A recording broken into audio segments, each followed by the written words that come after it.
She was about to be fired by the coldest CEO in Korea, until her baby looked straight at him and screamed the one word that destroyed his world, Dada. He was the ice emperor who never felt anything, until a baby he'd never met called him daddy. She knew the truth before anyone. Drop a like if you're already shocked. Story gets crazier in 3 minutes. The sound of Zoe's cries echoed through the sleek hallway of Park Enterprises like a siren. God, please stop crying. Please, baby. Maya whispered frantically, bouncing her 14-month-old daughter against her hip. Desperation etched across her face. Sweat beaded along her hairline as she ducked into the small break room, trying to calm her wailing child. She had 30 minutes, just 30 minutes, before her presentation to the executive team, and everything was falling apart. When the daycare called at 5 a.m. about the gas leak closing their facility, Maya had spent 2 frantic hours calling everyone she knew. Her mother was visiting relatives in Chicago. Her neighbor was working a double shift at the hospital. Even the college student down the hall who sometimes watched Zoe was away at a family wedding. No one could help. No one was available. And Maya couldn't miss this presentation. Not when CEO Park had specifically requested her presence. Not when her entire future at the company balanced on the edge of a knife. "Shoo, Zoe, please," she begged, kissing her forehead, wiping the tears from her chubby cheeks. "Just a few hours, baby.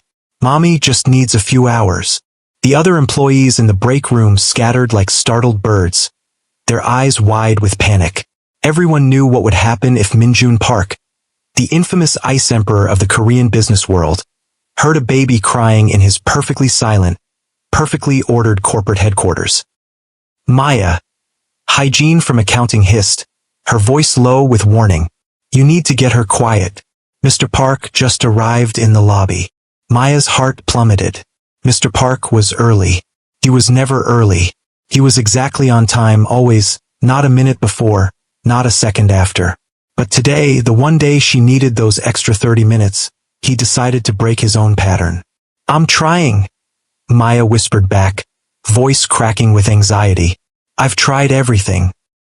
She's teething and she didn't sleep, and she can sense I'm stressed. "Well, try harder.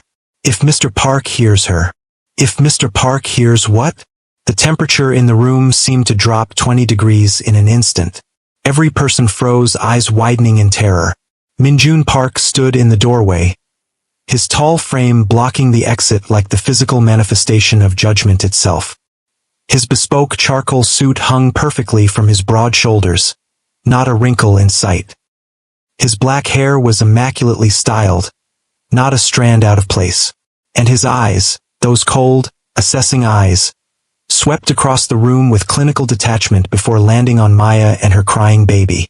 "Sir, hygiene began, but fell silent when Mr. Park raised one hand slightly.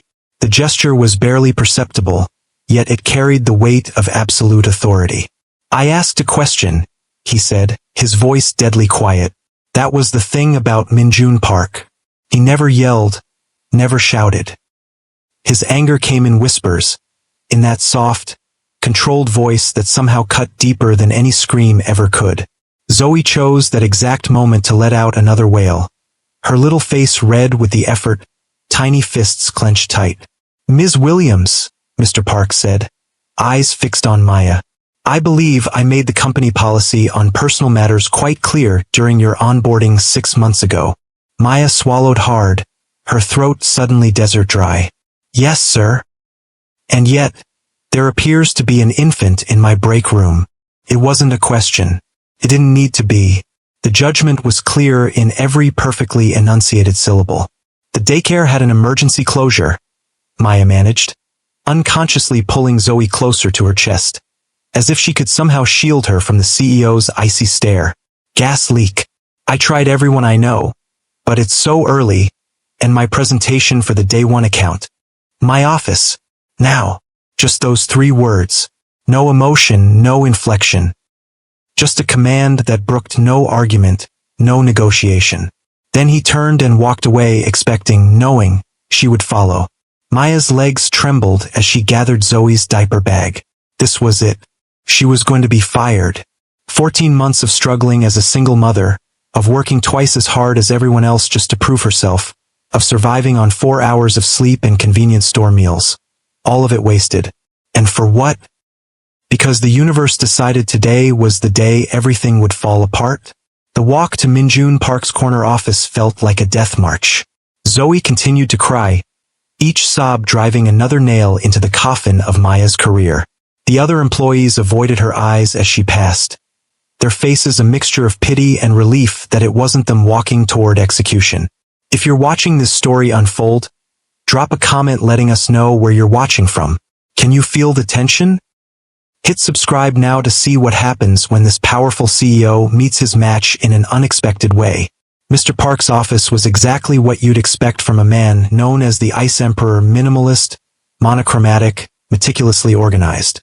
Floor-to-ceiling windows offered a panoramic view of Seoul's skyline, the morning sun glinting off distant towers. Not a single personal item marred the perfect symmetry of his desk. No photos, no mementos.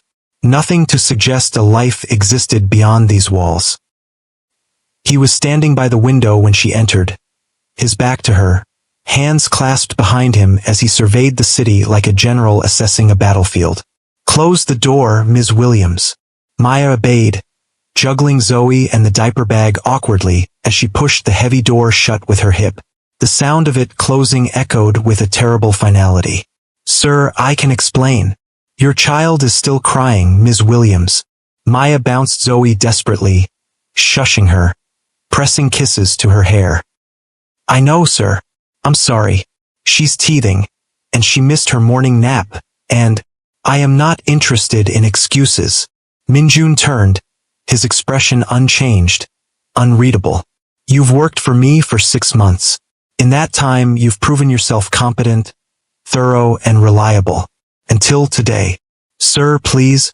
I don't give second chances, Ms. Williams. You're aware of this. Everyone is aware of this." Zoe's cries grew louder, more insistent. Maya felt tears pricking at her own eyes, but she fought them back fiercely. She wouldn't cry. Not here. Not in front of him. "Give me the child." Maya blinked, certain she'd misheard. "Excuse me? The child, Ms. Williams. Give her to me." Her arms tightened instinctively around Zoe. "Sir, I don't think. That wasn't a request."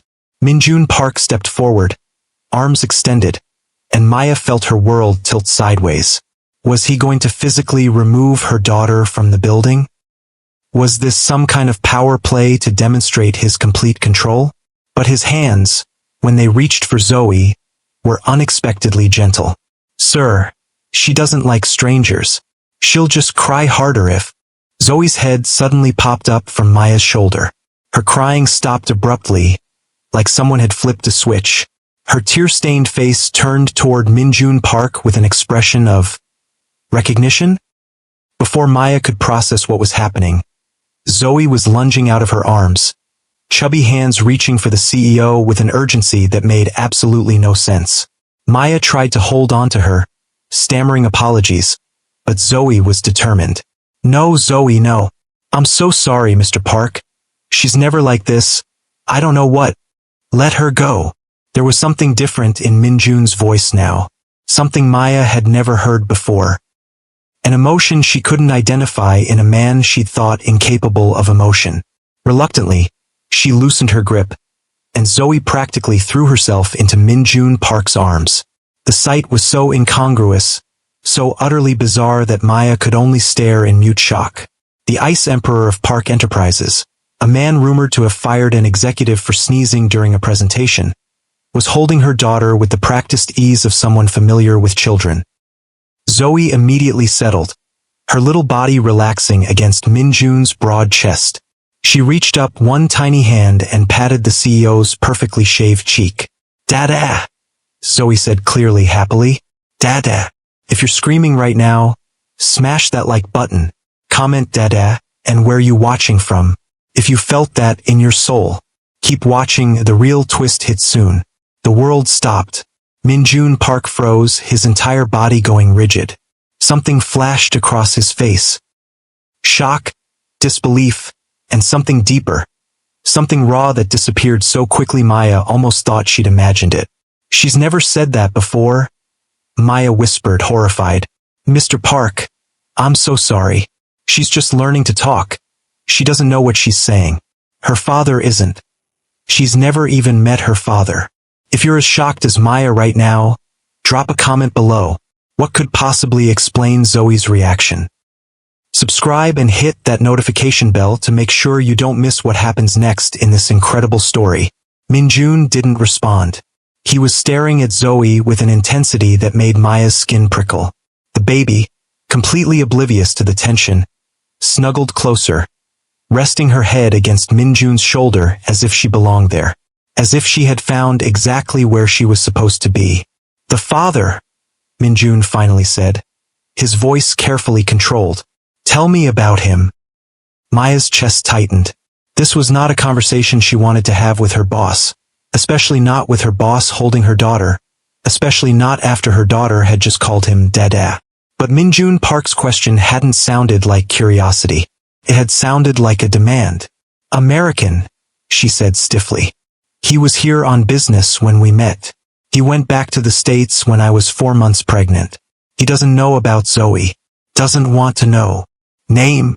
Why does that matter? Minjun's eyes narrowed slightly.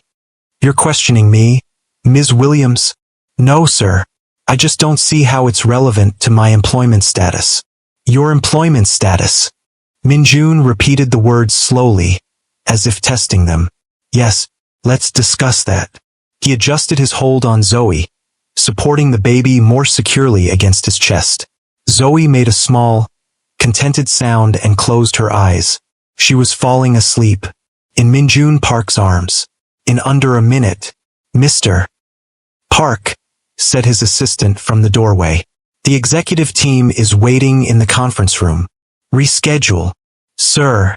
The quarterly presentation. I said reschedule. The assistant's eyes widened, but she nodded quickly and withdrew, closing the door behind her. Minjun walked to his desk, still holding the now sleeping Zoe, and sat down in his leather chair. He studied Maya for a long moment, his expression unreadable. You need a better arrangement, he said finally. Sir. This, he gestured to Zoe, cannot happen again, but your work has been exceptional, and I don't waste valuable assets. Maya's heart lurched painfully. Are you not firing me? No. I'm promoting you. The words hit like a physical blow. I don't understand. You'll be my executive assistant. The office adjacent to mine is empty. You'll work there starting tomorrow. Your salary will be doubled. A childcare allowance will be added to your compensation package. Maya couldn't breathe. Couldn't think. This made no sense. None of this made any sense. Why? The question escaped before she could stop it. Something flickered in Minjun's eyes as he looked down at Zoe. Because your daughter needs stability, and you need resources to provide it. But you don't even know me, or her. Minjun's gaze returned to Maya, and for a fleeting second, she thought she saw something almost like pain cross his features. Perhaps I know more than you think, Ms. Williams. Before she could respond, he stood, carefully transferring the sleeping Zoe back into her arms. The baby stirred slightly but didn't wake. Tomorrow, 8 a.m. Bring her medical records and birth certificate. For company insurance. Yes, sir. And Ms. Williams? One last thing. Minjun straightened his already perfect tie. The father's name. I still want it. Maya hesitated, then lifted her chin defiantly. Michael Chun. But it doesn't matter. He doesn't matter. Something passed over Minjun's face. Something that looked almost like relief? You're dismissed. This story is just getting started. Where are you watching from? Comment below and let us know what you think is happening. Subscribe now so you don't miss a single moment of this emotional journey. The days turned into weeks. The weeks into months. Life settled into a rhythm Maya had never imagined possible. Her new salary meant a better apartment in a safer neighborhood. The childcare allowance meant Zoe had proper clothing, proper toys, proper everything. For the first time since becoming a mother, Maya didn't feel like she was drowning. And then there was Minjun Park. The Ice Emperor was changing. Not dramatically, not in ways most people would notice. But Maya noticed. She noticed how he stopped by her office every morning, ostensibly to review the day's schedule but inevitably ending up crouched beside Zoe, who spent the first hour of each day in Maya's office before Ms. Kim arrived. She noticed how Zoe's face lit up every time Minjun entered the room, how she would toddle toward the CEO, arms raised, demanding to be picked up, how she would pat Minjun's face and say Dada, with such conviction that Maya had stopped trying to correct her. "He's good with her?" Ms. Kim observed one afternoon, watching through the glass wall as Minjun showed Zoe the view from his office window, pointing out buildings and landmarks with the patience of a born teacher. "He's unexpected," Maya replied, not knowing how else to describe the contradiction that was Minjun Park. Ruthless in the boardroom, gentle with her daughter. "Some men are like that," Ms. Kim said with a knowing smile. "They build walls so high no one can see over them, until someone small enough slips through the cracks." Maya wanted to ask more, but her tablet chimed with an urgent message. The day one contracts needed revisions before tomorrow's signing. By the time she looked up again, Minjun had returned Zoe to Ms. Kim and was back at his desk, the mask of the Ice Emperor firmly in place once more. But the walls were cracking. Maya saw it in the small moments, in the way Minjun asked about Zoe's development milestones with careful casualness, in how he referred to pediatrician recommendations he happened to read, in the stuffed animals that mysteriously appeared in Zoe's play area, always of the highest quality, always perfectly age-appropriate. "I had a brother once," Minjun said one evening, when they were working late and Zoe had fallen asleep on the office sofa.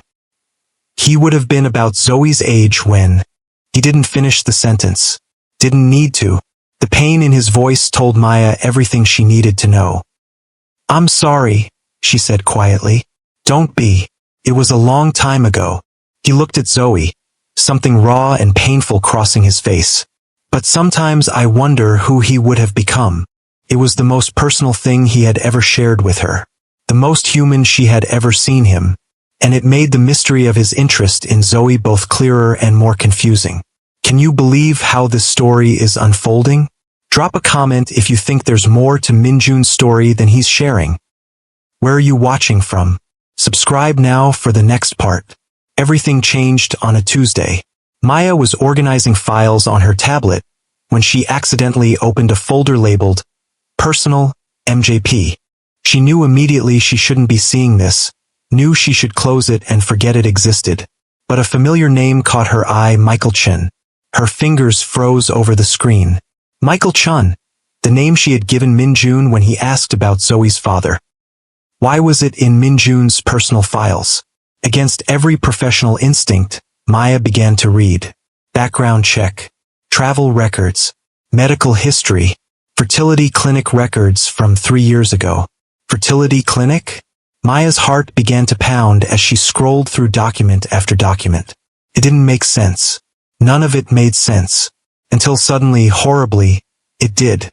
She slammed the tablet down and burst into Minjun's office without knocking. Something she had never done. Something no one ever did. He looked up, momentarily startled. "Maya, what? You knew," she said, her voice shaking with fury. "You knew all along." Minjun's expression changed, closed off.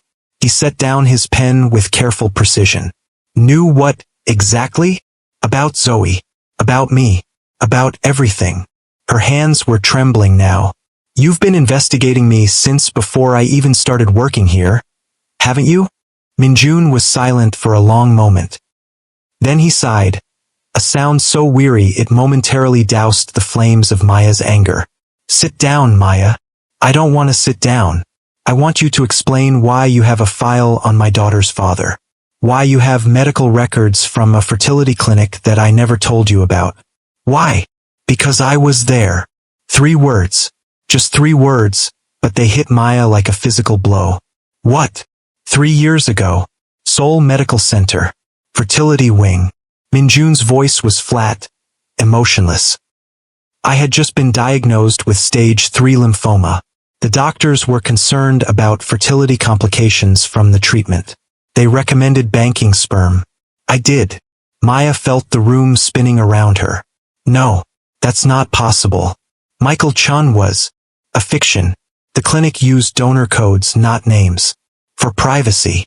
Minjun's eyes met hers, and for the first time, she saw vulnerability there. When Zoe called me Dada that first day, I thought it was just a coincidence. A strange, impossible coincidence. But then I saw her birth certificate, the timing, and I started to wonder.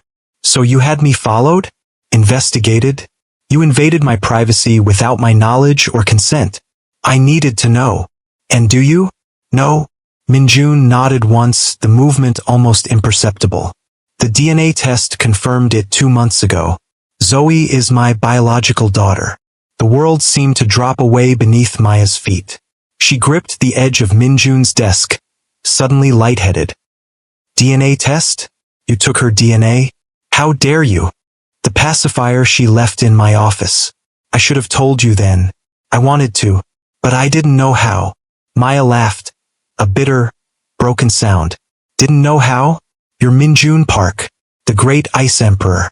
You tell people their careers are over without blinking an eye. You destroy companies before breakfast.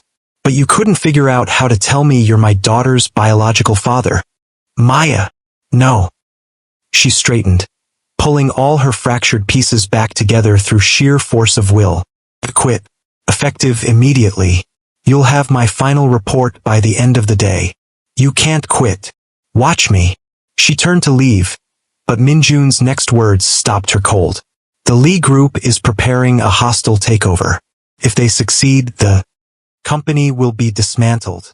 5,000 people will lose their jobs, including you. If you're on the edge of your seat, drop a like below and let us know where you're watching from. What will Maya do now? Subscribe so you don't miss the resolution to this incredible story. Maya turned back slowly. What does that have to do with any of this? Everything. Minjun ran a hand through his perfectly styled hair, the first sign of agitation she had ever seen from him. The attack is coming in 3 days. I need you here. I need your insights, your observations. He stopped abruptly. You need what? Maya pressed. Minjun's eyes found hers, and the raw honesty in them made her breath catch. I need you to give me a chance to explain, to make this right. For Zoe's sake, if not for mine. Before Maya could respond, her phone rang. Miss Kim's name flashed on the screen. Ms. Williams, it's Zoe. Miss Kim's voice was tight with worry. She's burning up with fever. The doctor is on his way, but she's asking for her father. She keeps crying for Dada. The pediatrician's face was grave as he examined Zoe, whose small body burned with fever. Pneumonia, he said. Severe.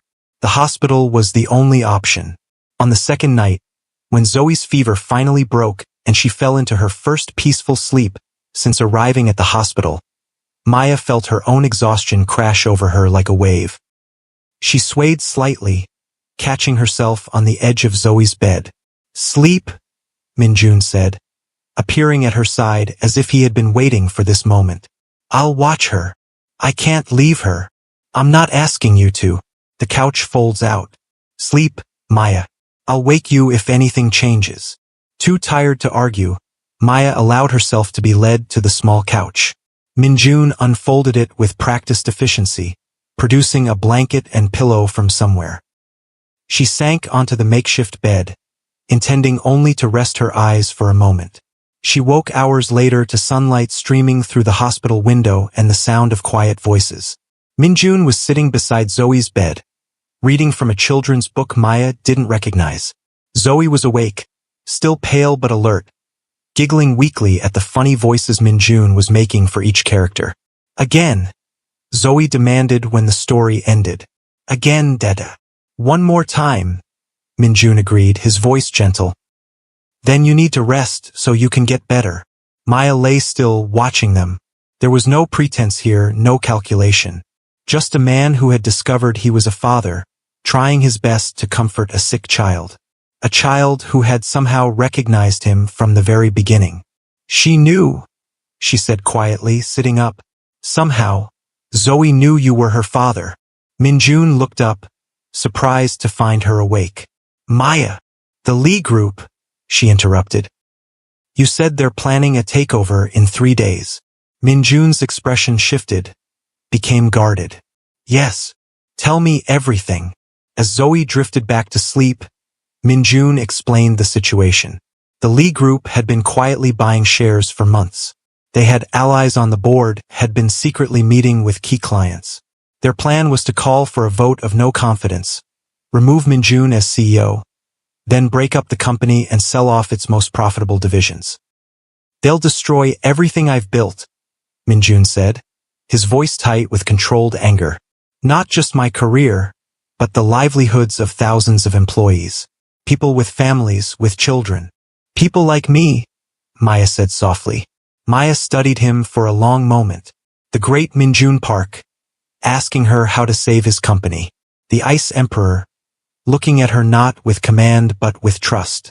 We counterattack, she said finally. But I have conditions. Name them. Full transparency. About Zoe, about your health, about everything. No more secrets.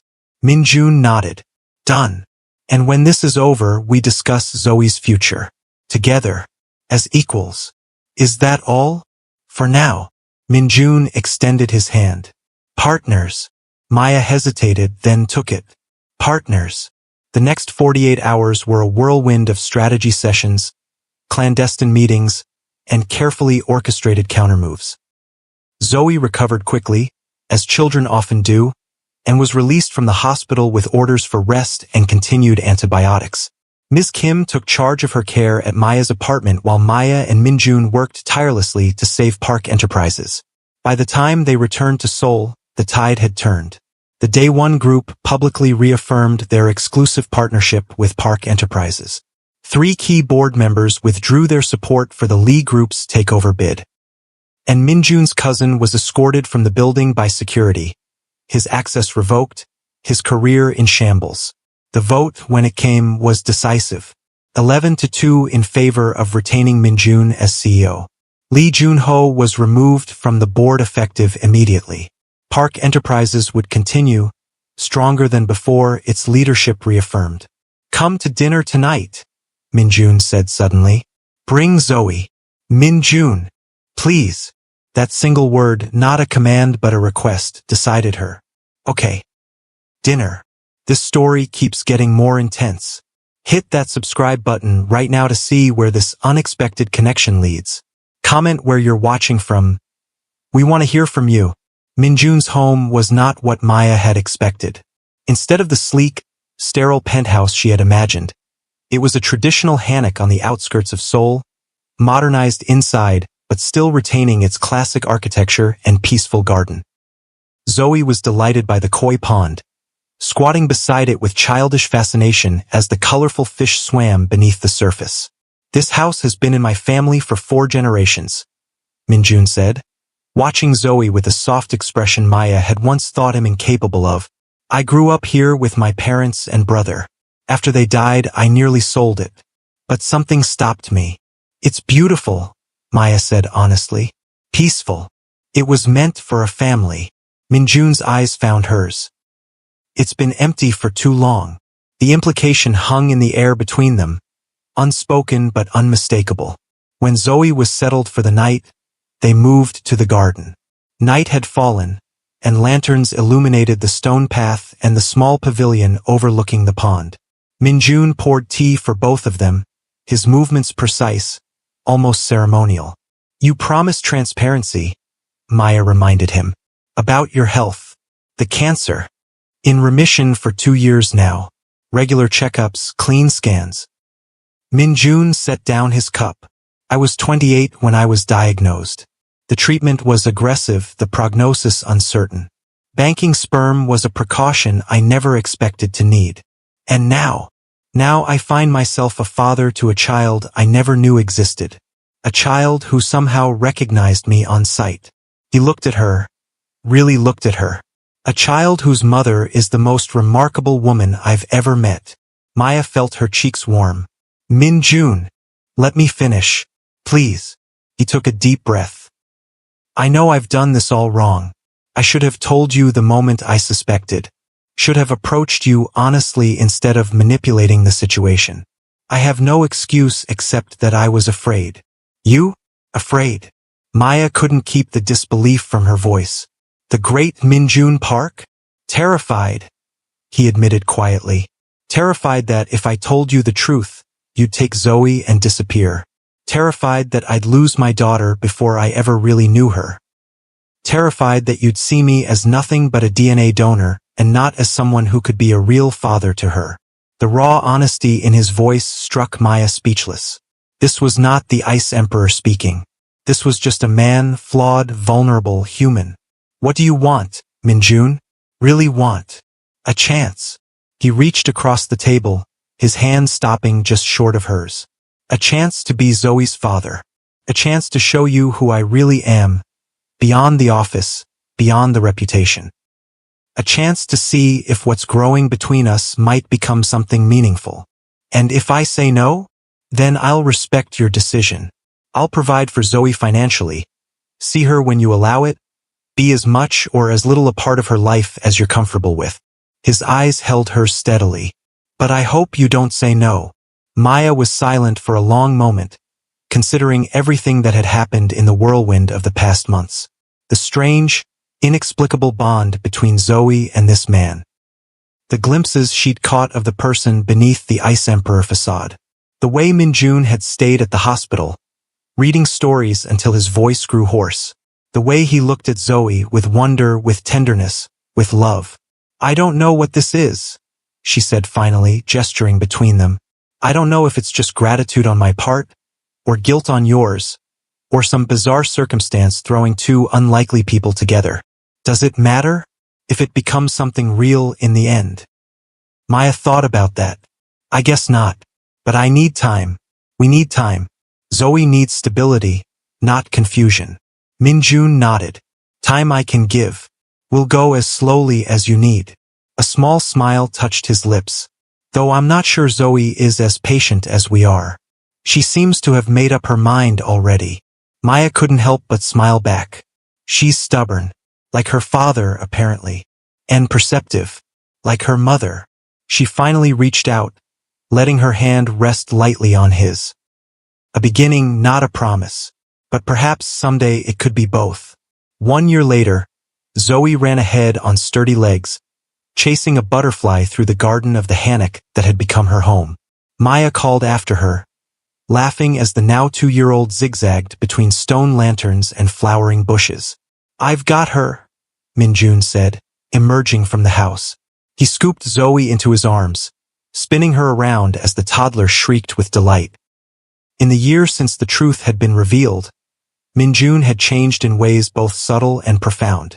The Ice Emperor still ruled Park Enterprises with uncompromising standards, but he left that persona at the office door. At home, he was simply Appa to Zoe and something much more complex to Maya. You're spoiling her? Maya said as Min-jun carried Zoe back to her, the toddler already babbling about the butterfly's colors. That's my job?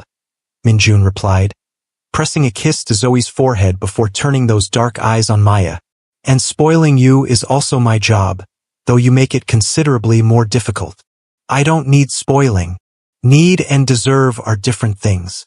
He kissed her then, soft and sweet, while Zoe patted both their cheeks with sticky hands.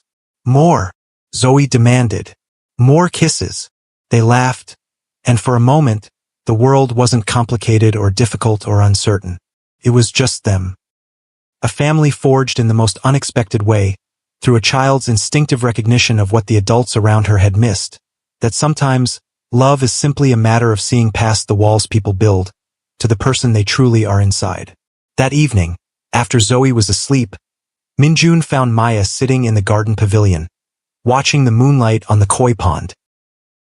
He sat beside her, taking her hand in his with the casual intimacy that had developed between them over the months of careful courtship. I have something to ask you, he said, his voice uncharacteristically hesitant. Maya turned to him, smiling. That sounds serious. It is. He produced a small box from his pocket, opening it to reveal a ring that caught the lantern light and threw it back in dazzling sparks. This was my mother's. I'd like it to be yours. Maya's breath caught. Minjun. I'm not asking because of Zoe, though she's the reason we found each other. I'm asking because this year has shown me who I want to be, and who I want to be with. His eyes held hers, open and vulnerable in a way the world never saw. I love you, Maya. Not just as Zoe's mother, but as the woman who saw past the Ice Emperor to the man underneath. The woman who challenges me, surprises me, makes me better every day. Maya felt tears prick at her eyes. I never expected this. Any of this. When Zoe called you Dada, that first day, I thought my life was ending. I never imagined it was just beginning. Is that a yes? She laughed. A sound of pure joy. Yes. Of course it's yes. As Minjun slipped the ring onto her finger, Maya thought about the strange, winding path that had led them here. A desperate single mother with a teething baby. A cold CEO with a hidden past. A child who somehow knew, from the very first moment, exactly who belonged in her life. Zoe will be thrilled, Minjun said, pulling her close. Though I'm not sure she'll understand the difference. She's been calling us a family since she could string words together. Smart kid, Maya murmured against his shoulder. Maybe we should listen to her more often. I always listen to her. She has her mother's wisdom, and her father's stubbornness. They held each other under the moonlight, the future stretching before them like the garden path. Not always straight, not always smooth, but leading home all the same. A home built not on biology or circumstance, but on choice, on trust, on love that came in the most unexpected package. A baby's recognition of the father she had never met, but somehow always known. So, what do you think of this incredible journey? Drop your thoughts in the comments and let us know where you're watching from. Was this the love story you were expecting? Like this video if you want to see more stories like this and subscribe, because we've got even more incredible content coming your way. Until next time, remember, sometimes the most unexpected connections are the ones that change our lives forever.